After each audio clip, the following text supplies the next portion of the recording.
3, 2, 1. Hai my dearisti, ketemu lagi.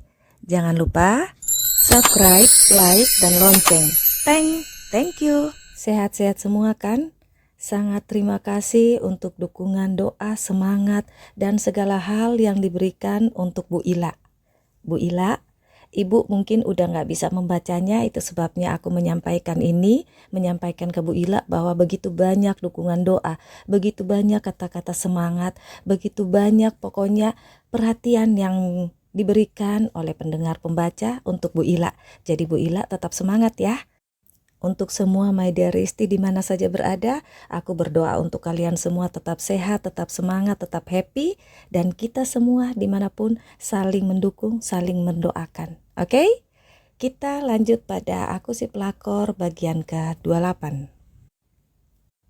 Sarah sibuk dengan kerjaannya, tak lagi peduli dengan segala hal tentang Rio, sekalipun telepon-telepon dan pesan-pesan Rio tetap membanjiri handphonenya. Sarah tahu kalau Rio kembali dengan obat penenangnya, bukan berkurang, malah makin bertambah parah. Itu kata dokter saat dokter Rio itu menelpon Sarah karena beliau ingin mencari tahu apa penyebabnya sampai Rio kembali mengkonsumsi obat penenang itu dengan dosis yang lebih tinggi. Sarah juga tahu kalau Rio sudah punya wanita lain. Sementara dari tempat kerja Rio, ada begitu banyak keluhan dari karyawan yang langsung menelpon ataupun mengirim pesan curhat pada Sarah. Semua orang menganggap Sarah masih punya hubungan dengan Rio.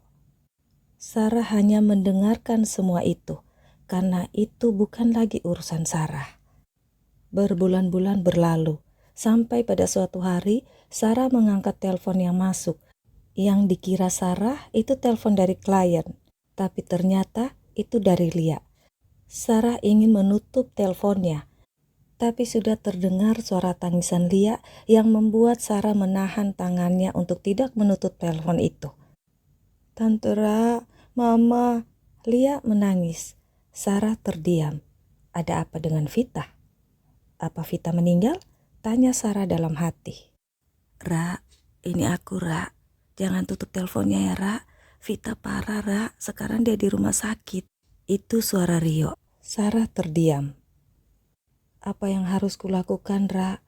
Tolong Ra, aku bingung. Suara Rio memelas. Si ketergantungan obat penenang. Bagaimana bisa dia mengatasi masalahnya kalau dia sendiri tidak bisa menenangkan dirinya sendiri? Sarah bisa mendengar suara tangisan Lia berbaur dengan teriakan-teriakan dari Vita. Besok siangnya, dari bandara Sarah langsung menuju rumah sakit tempat Vita dirawat. Rio dan dua anaknya yang menyambut Sarah saat Sarah turun dari mobil. Mata Rio berkaca-kaca menatap Sarah dan Raka langsung mengambil koper Sarah. Mama di mana Lia? Tanya Sarah pada Lia. Mereka berjalan menuju tempat Vita. Nggak tahu kenapa Mama ngamuk-ngamuk Tante. Udah gitu berhari-hari Mama nggak mau makan. Sama Pak RT disuruh bawa ke rumah sakit jiwa. Tapi kemudian di sana Mama ditolak. Katanya Mama sakit ginjal, jadi harus dirawat di rumah sakit ini. Itu penjelasan Lia saat Sarah menanyakan kondisi Vita. Sebelum menemui Vita, Sarah bertanya dulu pada dokter jaga. Kami mengalami kesulitan mengatasi Ibu Vita, Bu. Ibu Vita tak bisa didekati oleh siapapun, bahkan kami untuk pasang infus saja kami tak bisa. Dia berontak.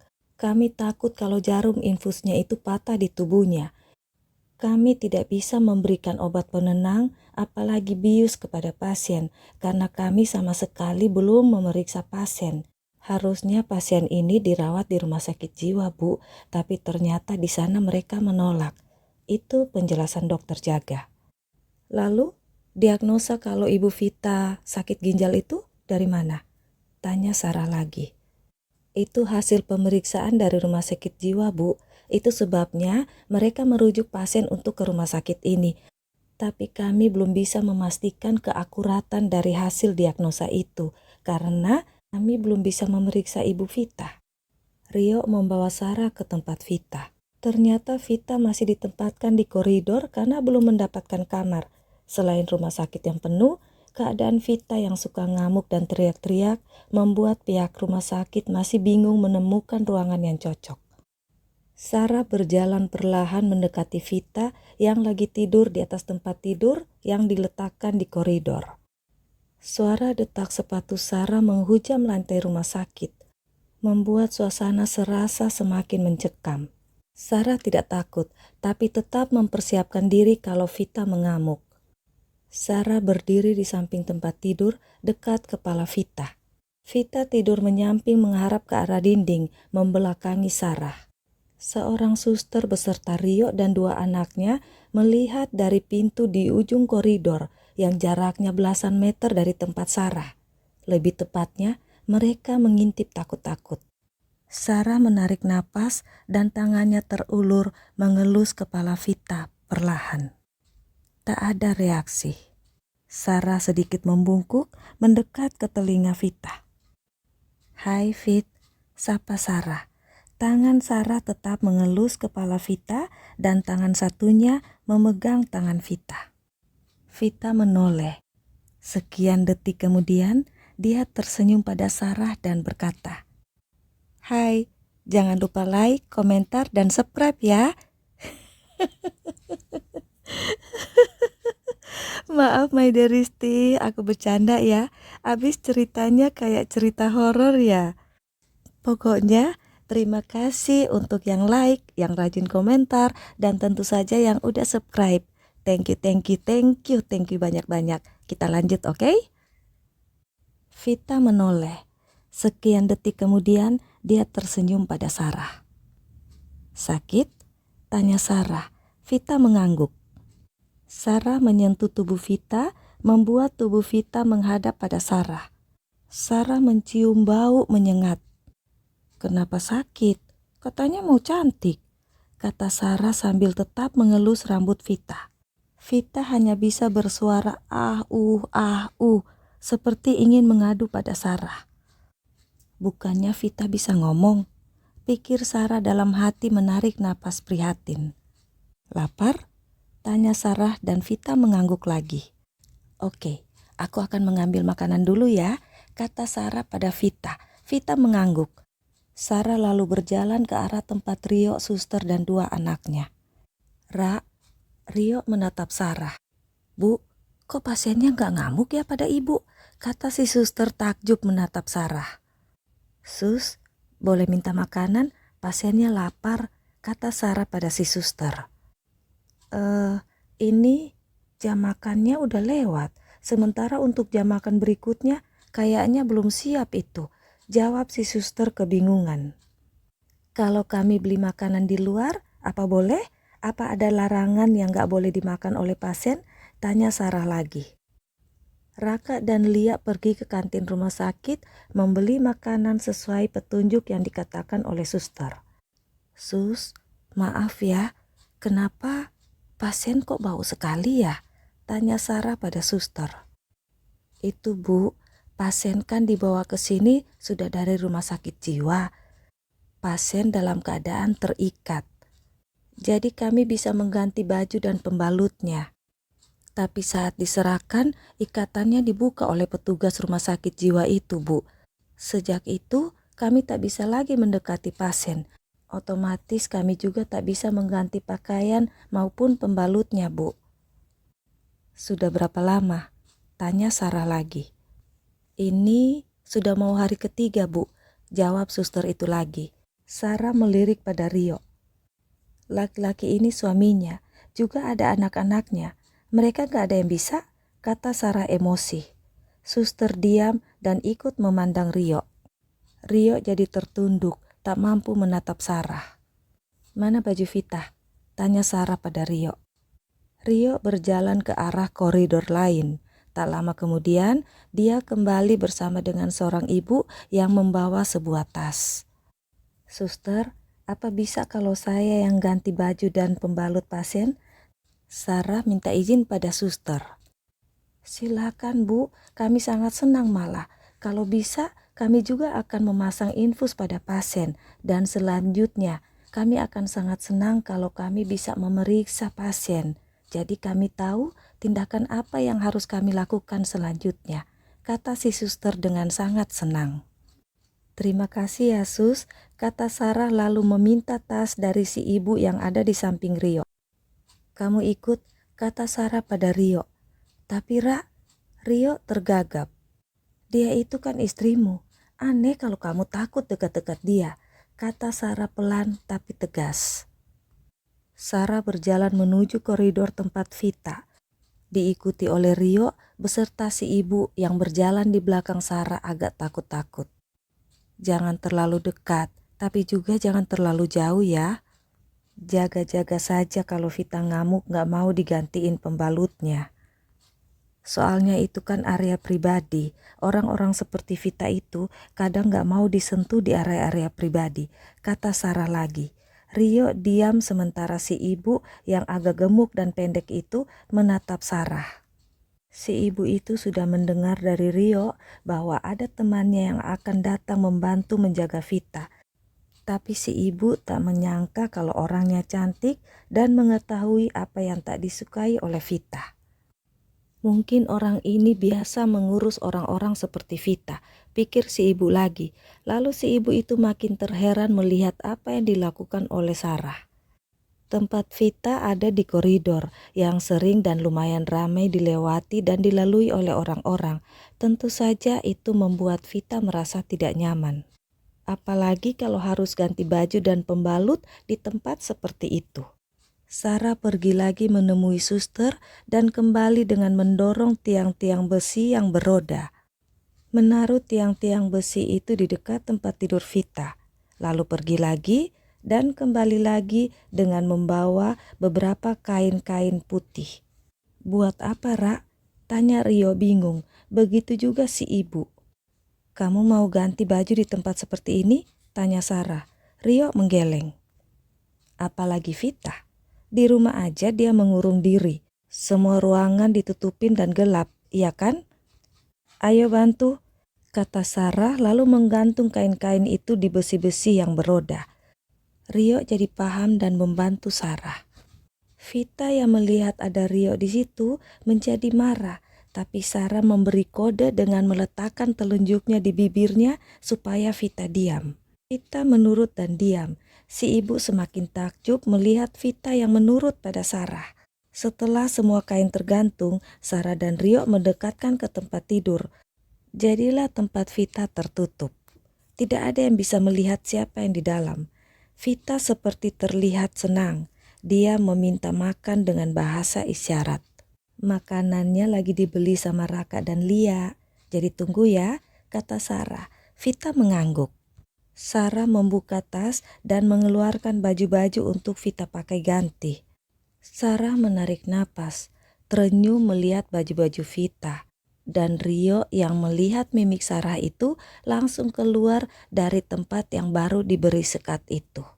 Fit, sebelum makan harus bersih, jadi harus ganti baju dulu ya, kata Sarah membujuk Vita dan ingin membuka baju Vita. Vita memalangkan dua tangannya di depan dada menolak disentuh. Sarah menatapnya. Harus ganti dulu baru makan, kata Sarah. Tapi Vita tetap dengan sikap yang sama dan agak menjauh ke dinding. Oh, aku tahu, kata Sarah tersenyum dan mengambil selimut yang ada, menutup dirinya dan Vita dalam selimut. Sarah dan Vita tertutup dalam selimut. Vita menatapnya.